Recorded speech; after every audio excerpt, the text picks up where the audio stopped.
Nosso tema de hoje é depressão.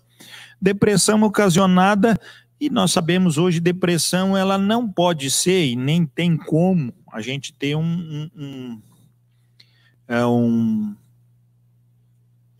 uma posição só, um núcleo só, né? A depressão ela depende de condições físicas, ela depende de condições dores da alma, mas ela também, nós vamos ver isso na Bíblia, ela também são disparos espirituais, aonde pessoas passam por mazelas porque não conseguem distinguir estas dores da alma, aonde o inimigo de nossas almas levanta proveito para vir derrubar a gente, para tentar de alguma forma enfraquecer a nossa fé, o nosso coração. E nós vamos pegar, então, vamos caminhar nessa manhã debaixo de princípios bíblicos que nos colocam dentro dessa percepção. O que é depressão? Aonde está isso? Tem gente que diz que depressão não é bíblica, depressão não acontece e com cristão isso não é uma verdade. Nós vamos ver vários personagens bíblicos com bastante dificuldade de lidar em vários momentos, né? E nós precisamos ter muita calma nesse momento e precisamos ver aquilo que Deus está trazendo. É muito simples quando nós começamos a ver as circunstâncias e começamos também a definir o que é certo e o que é errado, né? E que bênção que Deus nos deu, porque sabemos que somos muito diferentes uns dos outros, né? Somos extremamente diferentes um para com o outro. E nós precisamos desse convívio para que a gente possa ver que às vezes aquilo que é uma montanha intransponível para um irmão, para outro é uma coisa simples. Então você não pode fazer o padrão naquilo que é fácil para você. O padrão tem que ser justamente na fragilidade do seu irmão. Porque se nós formos ver, tem áreas da nossa vida que elas são intransponíveis para nós, mas para outros irmãos são simples, fáceis de percorrer o caminho. E nós, então, queremos que aquilo que para nós é fácil, seja fácil para outros. E aquilo que é difícil, para nós, os outros têm que interagir com a gente, dizendo, poxa, você não tem paciência comigo. Pois é, mas na outra área que você não tem dificuldade, você também age da mesma forma com os outros. Então é esse o conceito que nós temos. Primeiro ponto, quando lidamos com depressão, e ela pode ser espiritual, pode ser física e pode ser, aqui na palavra que não existe no português, mas para que a gente possa entender melhor, almática, o desejo, onde as emoções estão afloradas, onde há um descontrole maior, onde a própria ciência não consegue trazer algo definido de uma coisa lógica, né? A própria ciência não consegue isso. Nós precisamos entender que esse momento da maior fraqueza da pessoa é o momento onde nós temos como ligar esse elo para auxiliá-la, né? É difícil, mas tudo na vida nós precisamos ter esse contraponto para que a gente possa caminhar junto, porque cada um de nós é diferente e cada um de nós Deus fez de maneira exclusiva. Glória a Deus por isso, né? Vamos orar então, irmãos, entregando esse tempo, depois dessa nossa abertura, colocando diante do Senhor aquilo que nós vamos apresentar aqui.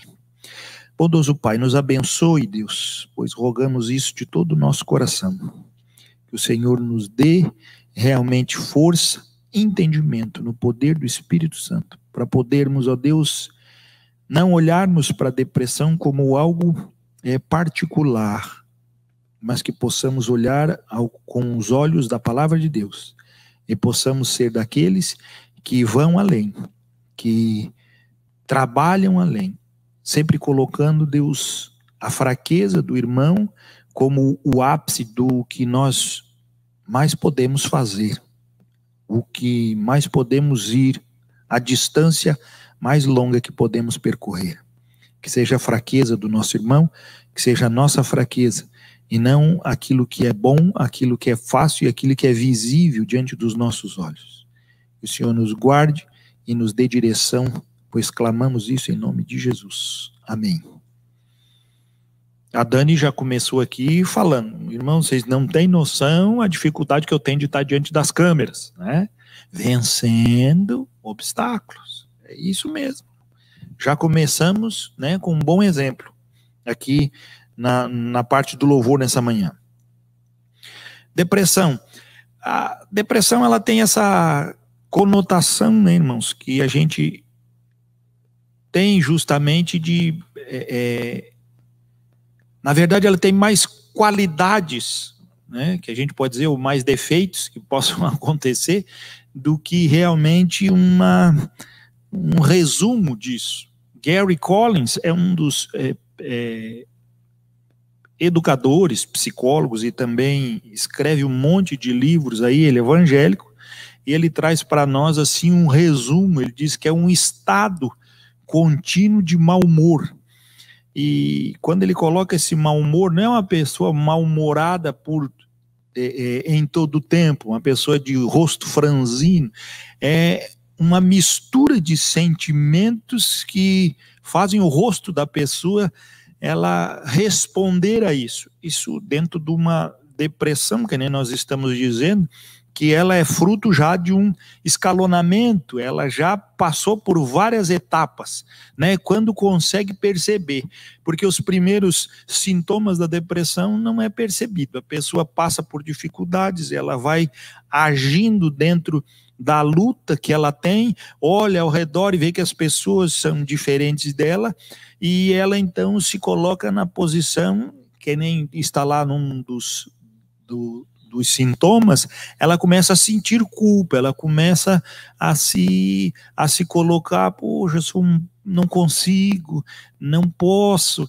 não consigo raciocinar direito, se sente abatida, como a gente vê lá, sinais, tristeza, apatia, inércia. Aí no meio disso começa a ser chamado dentro da família, diz, esse aí não sai do caminho, não sai da mesmice. Então a pessoa é tomada por vergonha, então ela começa a se isolar, mas quando ela começa a sentir vergonha e ela começa a se isolar, ela já está num andamento depressivo do qual ela já não tem mais nem noção de que ela sozinha vai poder se livrar desse negócio. Ela precisa de alguma forma de auxílio.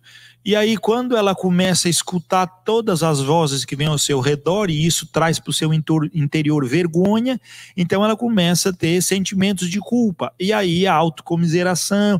Aí os irmãos podem imaginar o que as trevas dizem. Aí ela se isola, né? O depressivo tem essa grande dificuldade, se isola. Então aí ele vai para um canto, ele vai para um meio onde ele não se comunica com mais ninguém. Ali ele se sente seguro aos seus olhos, mas aquilo é o tempo que ele precisa para ele reformular o seu coração e reagir.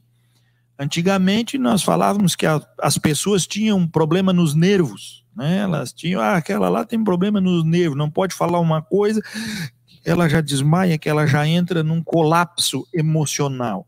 Tudo isso tinha um fundo já depressivo, vem de uma ação e uma doença trazida para nós moderna, mas ela nunca foi moderna, porque nenhuma doença no ser humano é moderno, né? Tudo é fruto de uma condição estressante. Meio. Quantas pessoas, irmãos, a gente entra na internet e vê depoimentos de pessoas que depois dessa pandemia, que ficaram isolados, aí elas começaram, entrei em depressão por causa da pandemia. Não, essa pessoa já estava dentro de riscos físicos, mentais, espirituais de alguém depressivo. A pandemia, ela está colocada dentro de casa, já foi deprimindo ela, e ela começa a ouvir vozes. Quais são as vozes? A pessoa dentro de casa vai ver jornal. Olha as vozes do jornal. Morreu 85 mil. Então ela diz, poxa vida, 85 mil. Aí quais são as vozes ao redor? Não se encontre com ninguém. Isolamento social. Aí alguém, quero fazer uma visita para você. Não, não vem aqui. Eu precisava, não vem. E aí começa um distanciamento. E aí as pessoas hoje estão principalmente dentro do círculo, né? O círculo de convivência, elas estão ali isoladas do mundo e das pessoas. Isso torna também um princípio depressivo, que várias pessoas estão passando, e quem sabe você que está aí na sua casa está dizendo, é verdade, pastor. E é difícil, porque você pode aí visitar alguém, né? Vou visitar o seu vizinho, e o outro vizinho está vendo que chegou carro, que chegou gente para visitar, liga para a polícia, e a polícia vai lá e diz, você não pode visitar. Hoje nós estamos vivendo os extremos de uma condição que o pastor está colocando aqui, que nós ainda no meio da pandemia estamos tendo como alicerces a pandemia, o distanciamento social, né? Mas quando passar a pandemia, e Deus há de nos abençoar com isso, supondo lá para o mês de setembro, é aberto tudo, volta tudo ao normal, irmãos, ponha isso na cabeça, muitas pessoas da sua convivência vão continuar no mesmo ritmo da pandemia. Porque a ação de depressão foi despertada neles. E eles vão ficar lá isolados. E daqui a pouco eles serão esquecidos. E aí como que nós vamos reagir com isso? Né?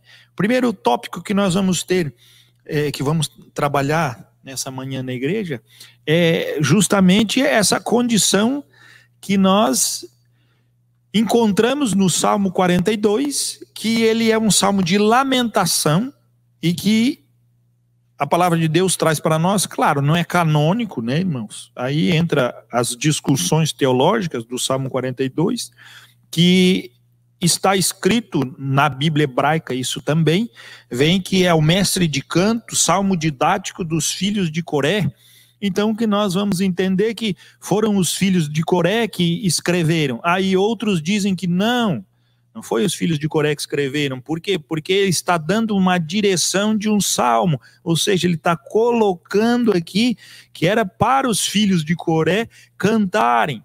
Alguns dizem que foram eles mesmos que fizeram isso, outros dizem que foi um levita, né?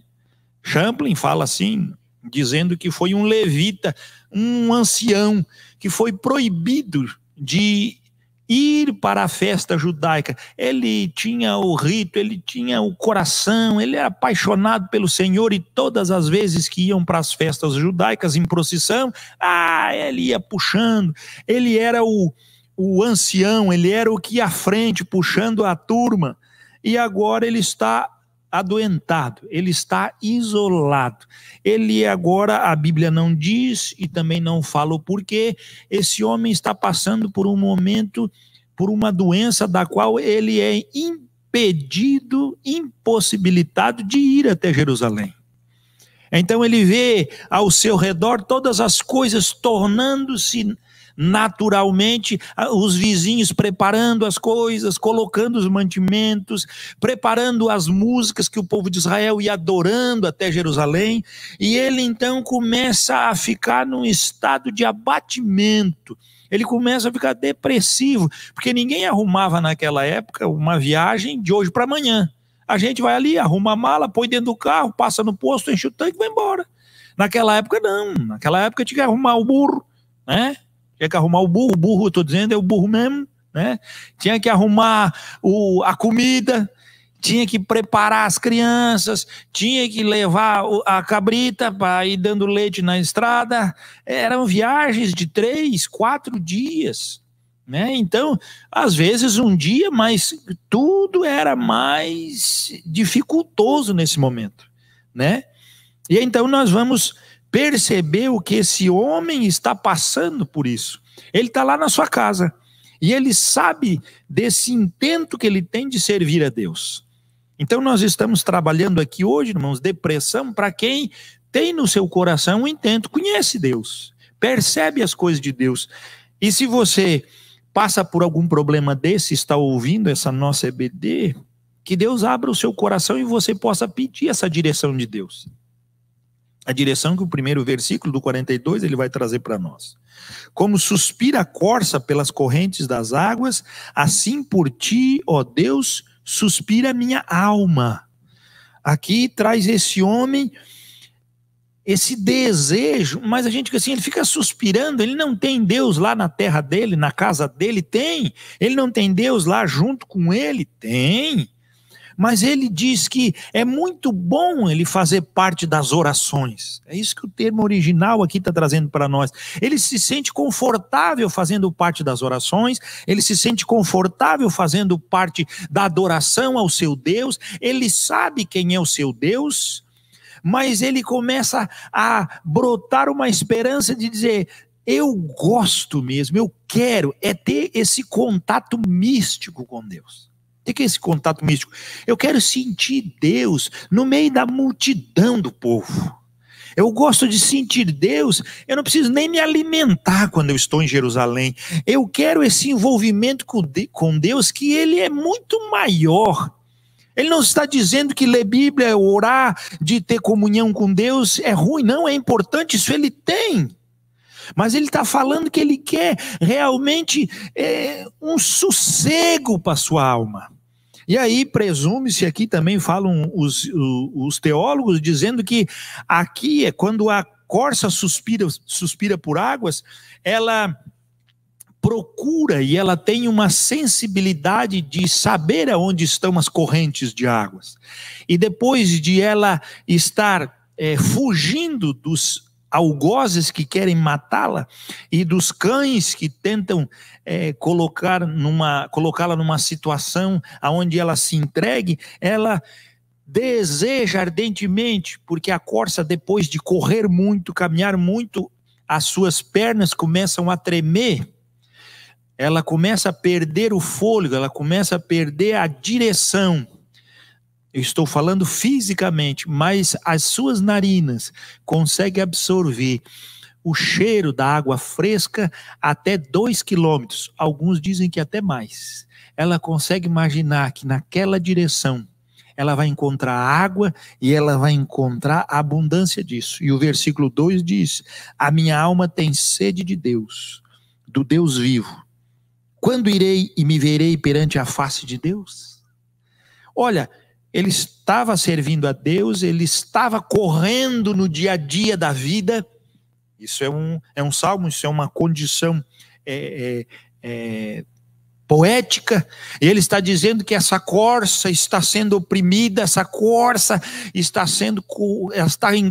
correndo, mas ele sabe aonde ele encontra aquilo que supre as necessidades da sua alma, aquilo que supre as necessidades do seu homem interior. E ele diz: a minha alma tem sede de Deus. Assim como a corça, ela caminha na direção, e quando ela encontra o rio de águas, ela se lança dentro do rio, ela sorve aquela água, trazendo o ânimo de novo, a firmeza para os seus pés, mas ela, ao atravessar nadando o rio, ela deixa para trás o seu cheiro, ou seja, ela impede que o seu cheiro continue se propagando no meio dos animais, dos caçadores que querem pegá-la. E ela consegue ter um tempo de alívio, de alento. É isso que o salmista está colocando para nós. É isso que ele deseja, é isso que ele entende. Ele intenta isso, é isso que ele tem no seu coração, porque ele quer receber de Deus. E por que justamente o Salmo 42 ele entra no ritmo de mosquio, que no hebraico quer dizer instrução, e está lá salmo didático, salmo de instrução, porque é realmente um dos salmos, e tem outros também, que eles vão trazer essa particularidade.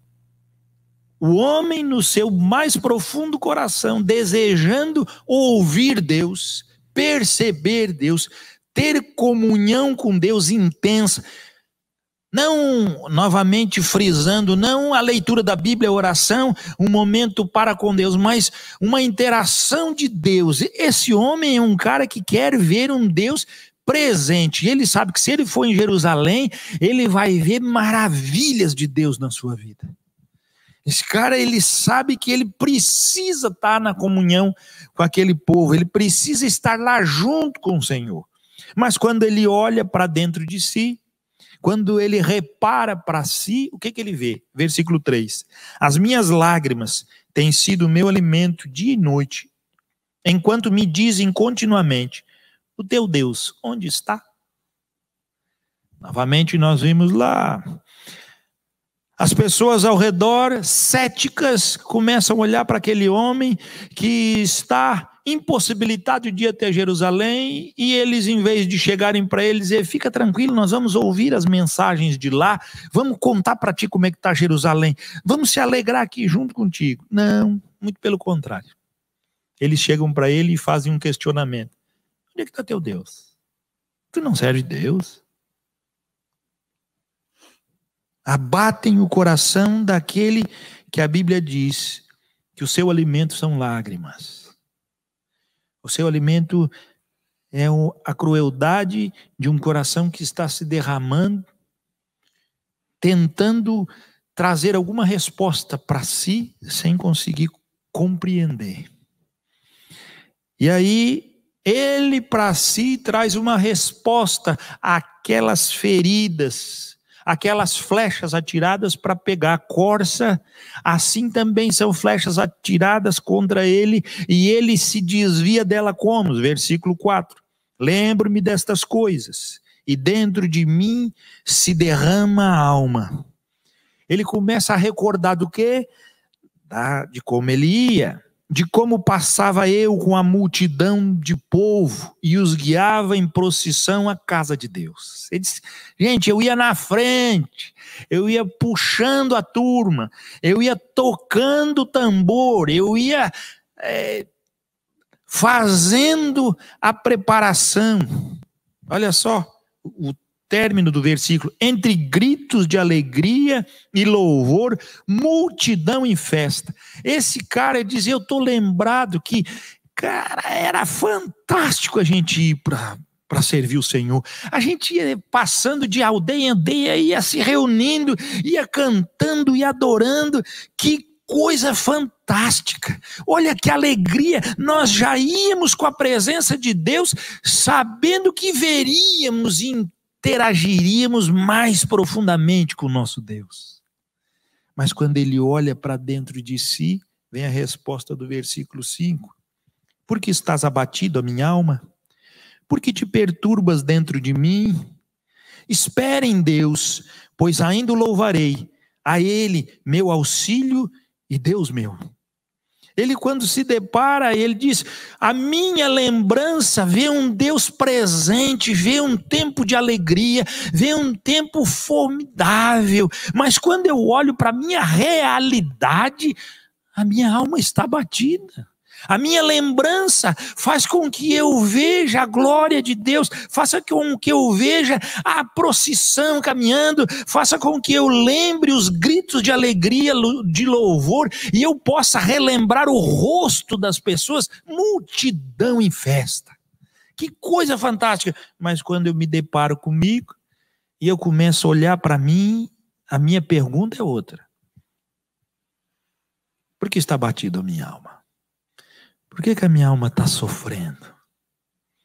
Que dificuldade que eu tenho? Ela está aqui, Senhor. Olha que coisa fantástica.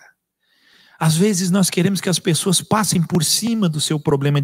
Não, diz aí para você não está com depressão. Diga aí, você não está ruim. Você não está doente. Eu estou doente. Diga aí, você não está se sentindo mal, mas eu estou muito mal. Para que há uma interação de algo que a pessoa não tem, não pode fazer e não pode dar resposta? Não, isso é exercitar a fé. Não, isso não é exercitar a fé. Isso é não perceber que eu estou com saúde. É fácil dizer para o outro que está sem saúde que ele está com saúde. Enquanto que ele está dizendo aqui, quando ele olhava para si, e que maravilha, Deus colocou isso na palavra de Deus, irmão. Isso é texto bíblico. Isso aqui é para dizer que nós, quando estamos com a alma batida, é para dizer o quê? Estamos com a alma batida. Estamos tristes. E a gente pode dizer: estou abatido, estou triste, não estou nos meus melhores dias, mas eu sei que o Senhor, meu Deus, é o meu auxílio. Ele não vai me abandonar, Ele está junto comigo nesse momento. É isso que ele trazia. Eu tenho no meu coração um abatimento, tenho, mas eu também tenho dentro do meu coração uma esperança. Aí sim, o que eu comecei falando desde o começo, equilibrou a emoção. Agora, se diz para ele, você é um cara 100%, mas a alma está aqui, você vai embora, o cara, não, eu sou 100%, eu sou 100%, sou 100%. 10 minutos que disse que era 100%, você já está menos 20%. Porque quando começa a olhar para si, a Bíblia não diz que é para você não encarar a sua realidade, a sua fraqueza. Muito pelo contrário, ele está aqui abrindo o coração, está aqui sendo inspirado pelo Espírito Santo para ensinar nós que a pessoa com a alma batida, ela está ali. Eu estou com a minha alma batida, eu estou perturbado dentro de mim. Eu estou incomodado. Né? E ele não é ali de Jerusalém, das regiões, porque ele é de longe. O versículo 6 diz isso. Sinto abatida dentro de mim a minha alma. Aí ele diz, lembre-me, portanto, de ti nas terras do Jordão, ó, lá de cima, e no Monte Hermon, e no outeiro de Mizar. Ele é lá perto do Monte Hermon, onde ele mora. Ele vinha em procissão até Jerusalém. Ele não é um habitante de Jerusalém. E aí ele diz... Hoje eu olho e estou longe da casa do Senhor. Obviamente, dentro do conceito judaico, a casa do Senhor estava lá em Jerusalém. Era lá que ele queria ver a manifestação do Deus místico. Era lá que ele queria ver essa presença de Deus que contagiava e trazia uma alegria para ele, que ele não sossegava até que ele fosse para casa e tivesse a esperança de voltar na próxima festa. Para ter o mesmo deleite diante do seu Deus. Para ter a mesma alegria diante do seu Deus. Mas nesse momento ele está longe. E aí ele vai lá no versículo 7 e diz, um abismo chama outro abismo. Ao fragor das tuas catatupas, todas as tuas ondas e vagas passaram sobre mim. Aqui nós entendemos ondas, vagas passaram sobre mim, então logo imaginamos que, né? Ele está na beira da praia. Não, irmãos. Ele está lá na região de Hermon, e nessa região ali, no outeiro de Mizar, ele está dentro de um lugar onde as montanhas ficavam repletas de gelo no inverno. E nós lembramos muito bem que no inverno não se saía para guerrear e também não existiam festas judaicas. As festas do inverno, para o pessoal ficar recluso, para ninguém passar fome nem morrer no meio do caminho. As festas eram primavera, outono, quando tinham as plantações e as pessoas iam caminho afora e elas colhiam frutos que eram da estação própria e se alimentavam de grãos também. Elas podiam se alimentar com o que pudesse, não podiam carregar, mas o que estava plantado à beira do caminho ia. E aí quando ele diz que essas ondas vêm, eu quero que você entenda que essas catatupas são tipos de cachoeiras, e elas são o que, como que, para que a gente possa entender mais, ou melhor, é como se tivéssemos na praia um barquinho pequeno e as ondas começassem a vir sequencialmente, uma atrás da outra. Não é uma coisa, uma onda veio e me engoliu, né? Mas como que se formava essas catatupas, essas pequenas cachoeiras, essas ações que vinham? Na época do degelo, então começava a cair abundantemente água, começava a degelar as montanhas, e então essas cachoeiras começavam a vir. Só que no meio dessa água, de vez em quando caíam o quê? Partes grandes de gelo, e então faziam ondas, e essas partes de degelo, elas iam se unindo, e de uma hora para outra elas criavam várias ondas e vários momentos aonde a água se tornava muito forte. Então é isso que ele está dizendo.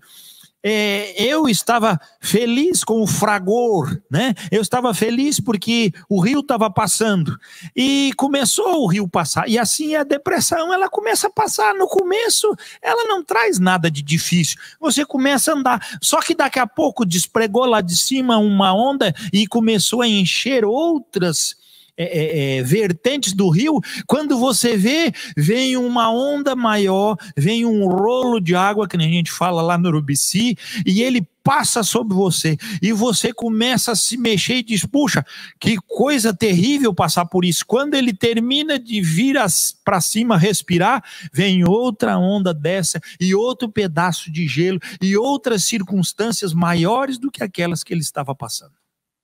É isso que ele está dizendo. Um abismo chama outro. É como se ondas bravias viessem uma sobre a outra, a ponto de ele não conseguir respirar.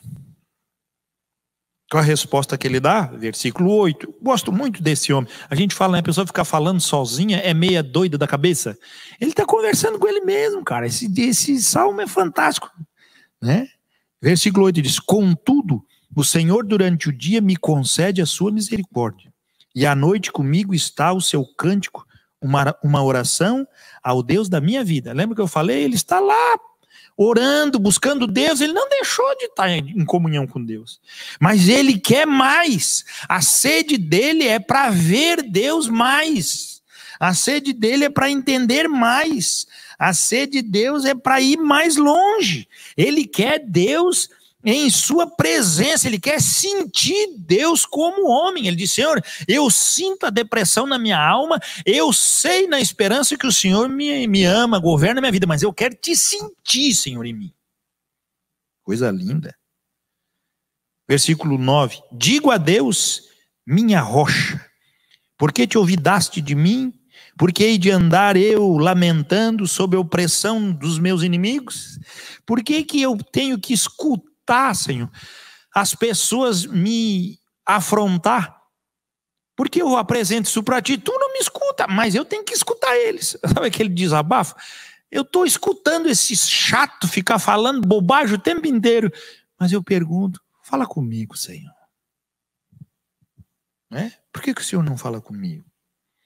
Qual é a sensação no seu corpo quando ele está nessa situação de miséria? Versículo 10, esmigalham-se-me os ossos, quando os meus adversários me insultam, dizendo e dizendo, o teu Deus, onde está?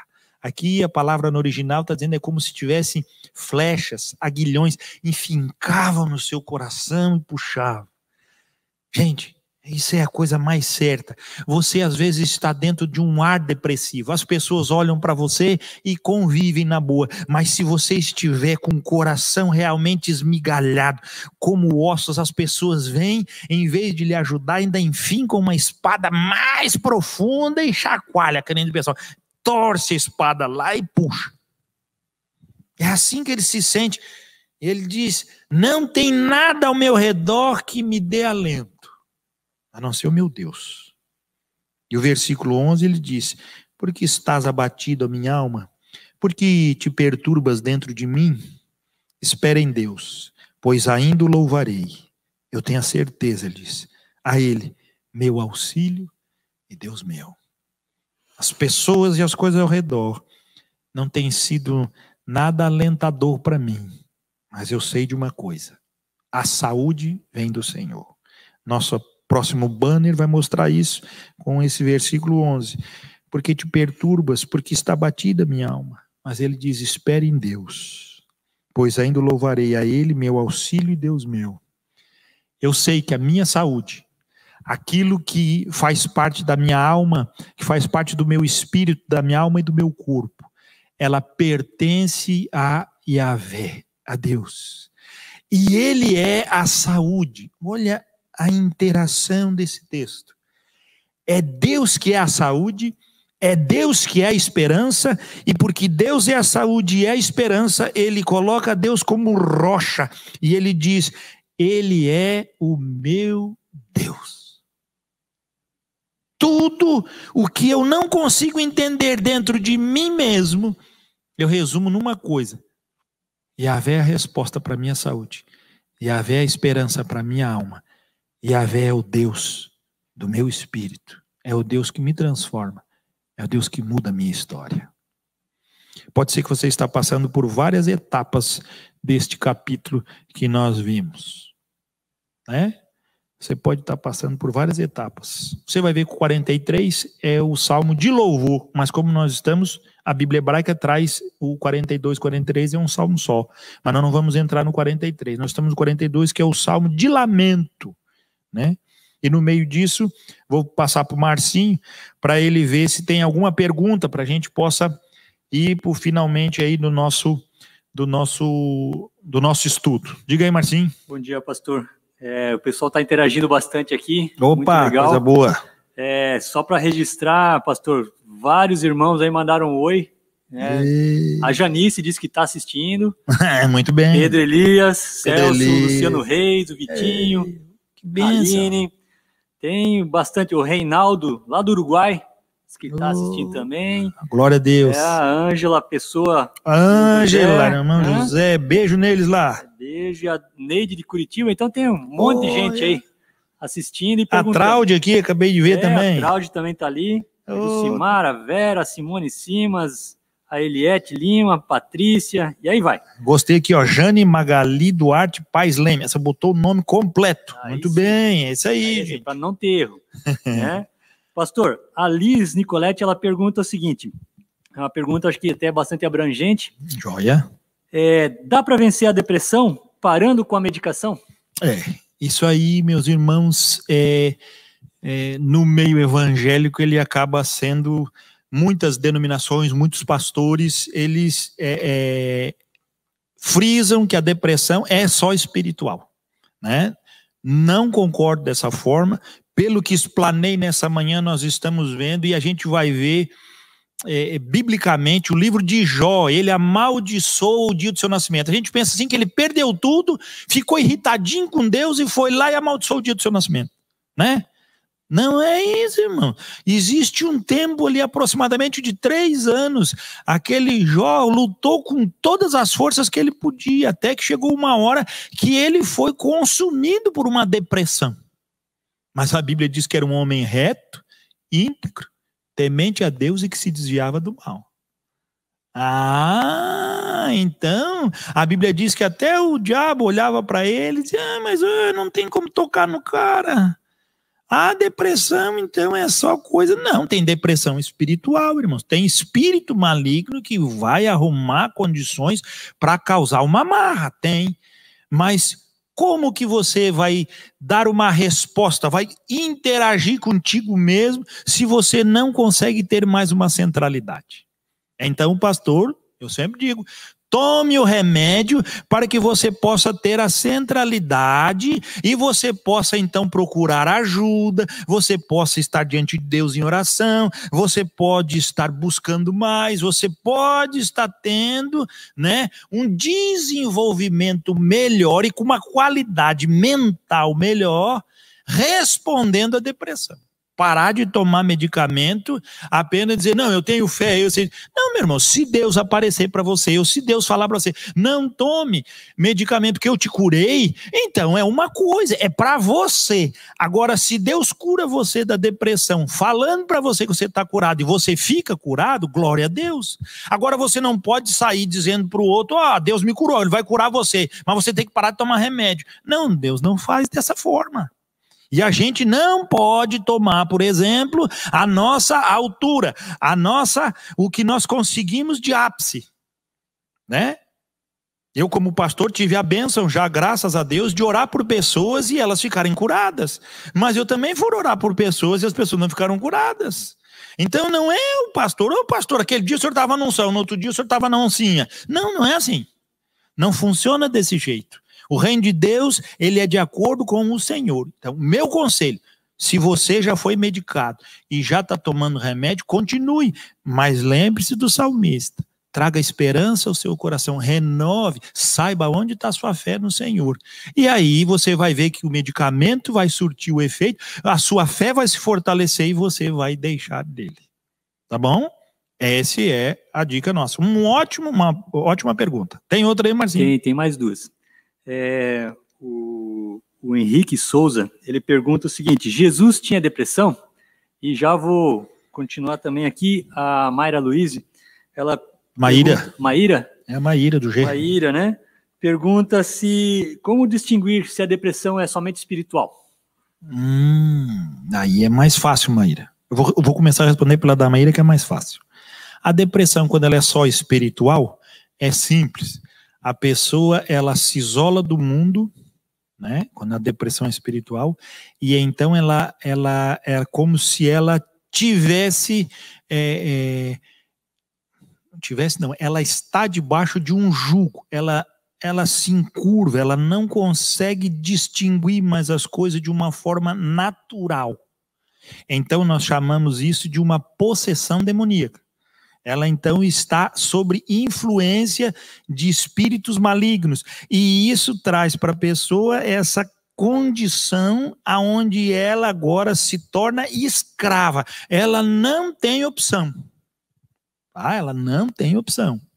Ela vai, para ela parar, né, com as condições assim de medicação, aí eles vão dar medicamentos assim cavalares a pessoa, eles vão desmontar a pessoa, né? Não é uma coisa normal, toma um comprimido, faz isso, dá uma direção. Não, o que é espiritual, a pessoa ela perde o seu sentido, ela perde a sua conotação e a sua ligação com as coisas do mundo.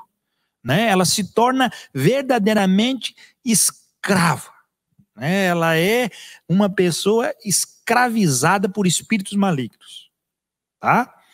Não quer dizer que o crente não receba, que nem está vendo ali, flechas do diabo. Né? A própria Bíblia diz que é o escudo da fé que nos livra dos dardos inflamados do maligno. Então, eu sou crente e não recebo dardo. Recebe dardo. Mas há uma grande diferença. Você tem aonde encontrar no Senhor como salmista de buscar isso, tá?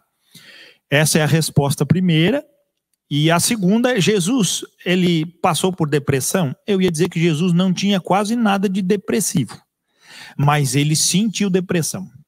Por que, pastor? Ele sentiu, ele teve contato com a depressão e ele teve momentos de extrema tristeza. Se nós olharmos no jardim de Getsêmani, nós vamos ver que Jesus, ele fala para os discípulos, vigiem comigo, a minha alma está angustiada e está terrivelmente triste, até a morte. Você pode quer dizer isso? Jesus estava em angústia e ele estava terrivelmente abatido, né? Então, ele passou por isso. Mas como nós podemos ter certeza? Sim, o encerramento é justamente Jesus a nossa resposta. E nós vamos ver as qualidades de Jesus para isso. Né? Nós vamos encerrar EBD daqui a pouquinho, e ele vai também corroborar com o texto bíblico a sua pergunta, tá? Mais alguma, Márcio? A Vera Lúcia, ela dá uma contribuição aqui, mas acho que pode explicar.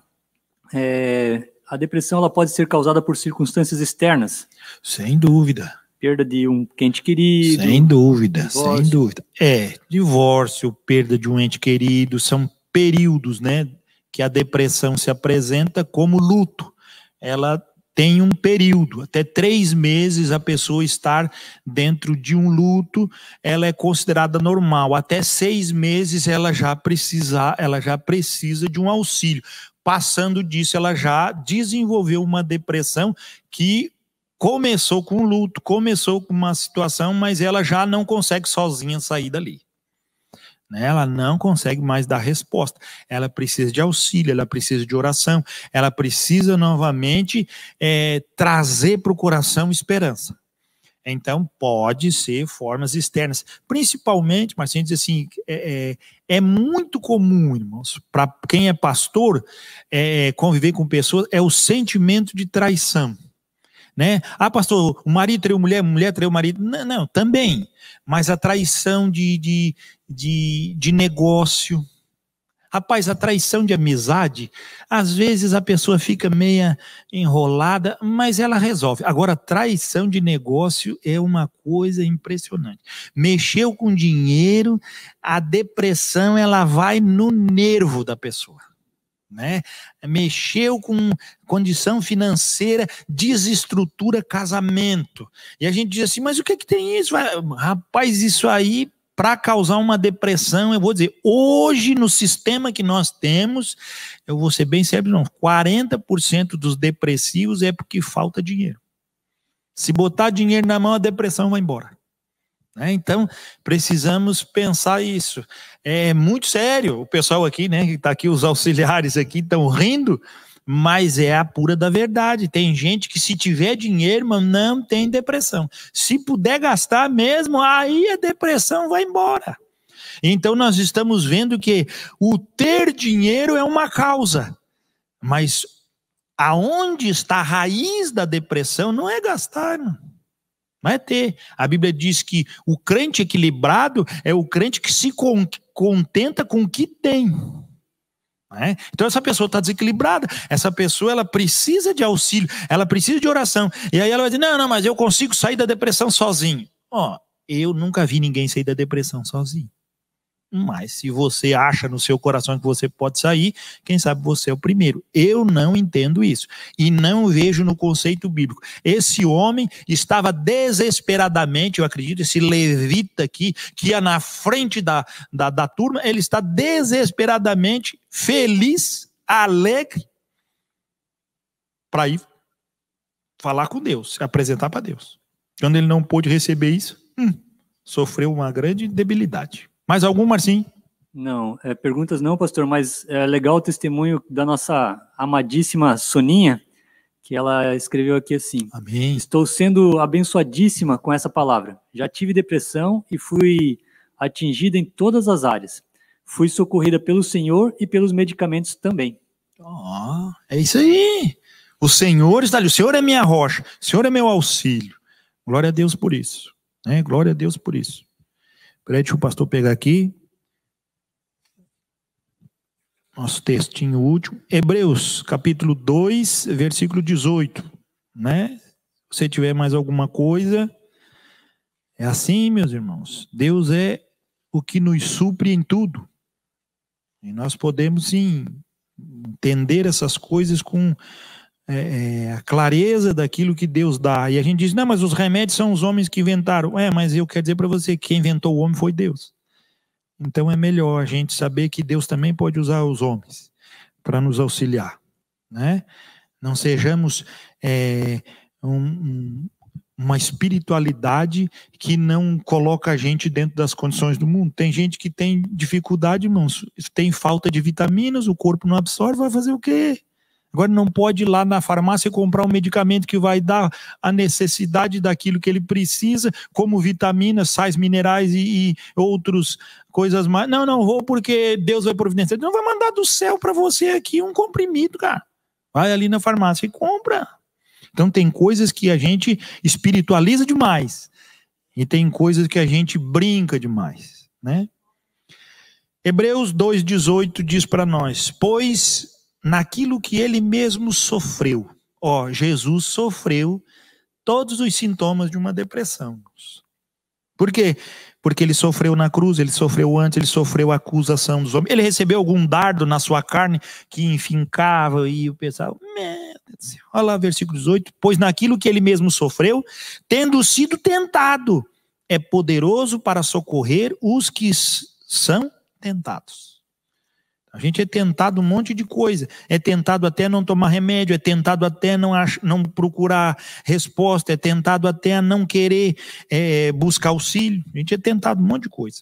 E para encerrar, capítulo 4 de Hebreus, versículo 14, até o final do capítulo. Olha só, que bênção sabermos que foi depositado em nós uma verdadeira confissão. É a nossa confissão de fé.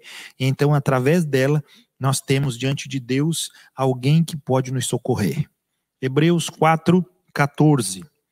Tendo, pois, a Jesus, o Filho de Deus, como grande sumo sacerdote, que penetrou os céus, conservemos firmes a nossa confissão. Porque não temos sumo sacerdote que não possa compadecer-se das nossas fraquezas. Antes, foi ele tentado em todas as coisas, a nossa semelhança, mas sem pecado. O que é para a gente fazer, irmãos? O que o cara lá queria, eu quero ir para o templo, eu quero estar perto de Deus. Acheguemo-nos, portanto, confiadamente junto ao trono da graça, a fim de recebermos misericórdia e acharmos graça para socorro em ocasião oportuna. Quem que pode nos socorrer? Jesus. Quem é o Jesus hoje que pode nos abraçar, cuidar da gente, proteger a nossa vida? É a igreja. Nós precisamos ser esse Jesus que se achega, mas que também aconchega. Que Deus nos abençoe nisso e nos dê direção. Marcinho, tem mais alguma coisa aí? Não, só o pessoal se despedindo, agradecendo, diz que o tema foi excelente e correspondeu bem às expectativas deles. Eles agradecem a explanação do pastor. Amém. Irmãos, viu? Nossa EBD, uma EBD diferente, algo que nós não tínhamos feito nenhuma vez, mas nós queremos fazer EBD assim, tá? Semana que vem nós vamos estar trazendo esses temas. Então, se você quiser interagir com a gente também, continue mandando a sua interação aqui no nosso grupo, né? E se você olhou com essa palavra e disse, poxa, pastor, eu preciso de um acompanhamento. Irmãos, lembre-se, pastor Silas está aqui, pastor Fábio, ligue para a nossa secretaria, nós estamos aqui para orar por você, para ajudá-lo, né? Se você quer uma visita na sua casa, nós também vamos, né?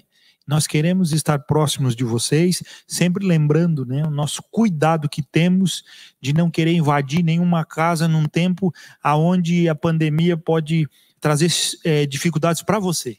Para nós, graças a Deus, temos visitado, temos atendido, temos preparado pessoas para o batismo, temos feito, nada tem diminuído. E essa semana voltamos ao rito, terça-feira estamos com os adolescentes, quarta estamos na igreja, quer dizer, estamos tudo dentro da normalidade. Mas precisamos muito que o Senhor guarde cada um de vocês, não queremos que você sofra, tá? Sozinho, nós somos esses que podem abençoar a sua vida, cuidar de você, tá bom? Deus guarde o seu coração, proteja a sua vida e lhe dê um abençoado dia. Em nome de Jesus. Amém.